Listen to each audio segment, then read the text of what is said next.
is so obvious here because you're playing into the Jax, Sejuani. It's the safest pick. It's going to give you better engage. And the Sivir, I think, would have been a much better ban than the Draven here, honestly, because it's hard for T1, even with this Jax Sejuani, to get a Draven cash-in on early objectives. I think that one kind of missed the mark for me. The Nila as well, I think not necessarily 100% what you're looking for. First domino goes down, it topples a huge domino. I mean, we're going to get into it in a moment. It's not over yet. All right, Keen, let's see whether you can lock this one down. There's first blood. Ona now underneath the turret, an explosive charge. Gonna be able to grab it. It's all too easy. And Lehens was mid-control. And Cuz being able to make sure Zeus was on the run as Emperor's Divide is going to be thrown down here. Cuz, as I'm singing his praises, is going to get caught out by a line of Sand Soldiers. Will be to get out. Now, Aiming can't get to this fight still, though, so KT are going to have to win this one decisively. Yeah, 4v4. Glacial Prison is going to connect as Lehens does get out of there. Carrier charms them up. As now BDD trying to get aggressive. Cuz dives in, finds 3 with the Magnustorm, but it's still Zeus that grabs one of the kills. BDD locks one down. Emperor's Divide is going to land as BDD is going to get out of it. There's the flash, avoids the grand entrance, and this Tristana is an absolute problem. Still, here they have Zeus in a really nice spot. The engage onto Lehens is good. They force his flash. The cast comes through is okay. Faker, I think, may be dead, as Cuz is going to turn up as well. Okay. Faker last auto attack there from BDD.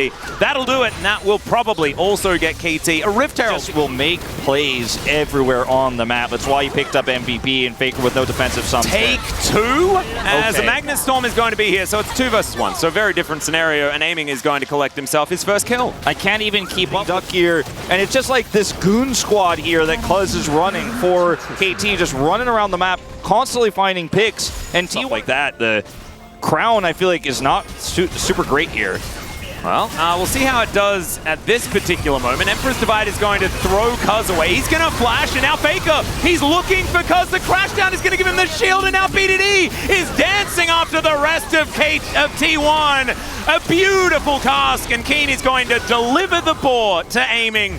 He's going to collect that one, and they're not even able to seen by this ward, but the fact that he's here means it's just so difficult to even group to try to clear this wave. Down it goes, and KT at this point. I mean, if they're going for a... Okay, Gumushi going to have the spell shield pop. Great Everfrost. Gumushi is just dead. He's way too close to all the bad guys. And the cask, the free delivery, and now the back has... You know, we can't even give him credit for Gleaming Will Steal.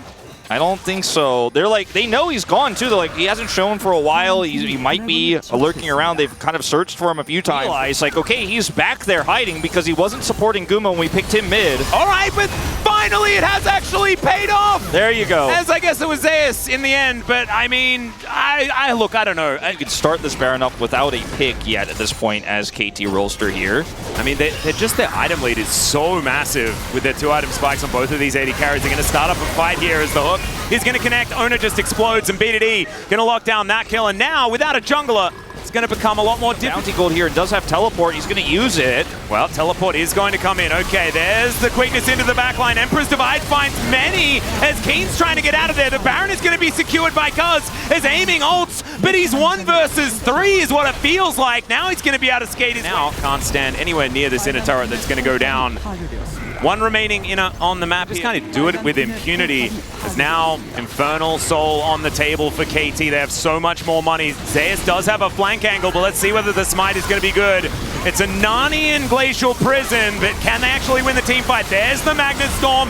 T1 looking for a battle instead of the Dragon, but they've already lost their jungler and their support. Emperor's Divide connects, but it's only really onto Lehens, who's going to find a stun onto Gumushi and shuts him down. Aiming, grabbing a bunch of kills, walks away with full health. Match of T1 here, and at 24 minutes, they are going to push down this mid inhibitor here. Teleport to mid means they're looking to end here, and even with relatively low death timers here this early in the game, they have so much money. 3 items area here. That's going to make these turrets disappear. You've got a Tristana as well. Unfortunately, she's not here for the push. But, I mean, this is just so much damage. Yeah, I don't know whether they're going to be able to stop this. Great little stun from Cuz, as well as Keen is just belly bopping this Nexus. A few more kills to pad the stats as Aiming grabs himself a double. And T1 have respawned, but their Nexus will not. Game 1 goes to KT in pretty commanding fashion. Yeah, the early game was just the stuff of Harlem Globetrotters with Lehens just, you know, roaming, making huge impact plays. Cuz dominating the early game, putting that Jax down. But I think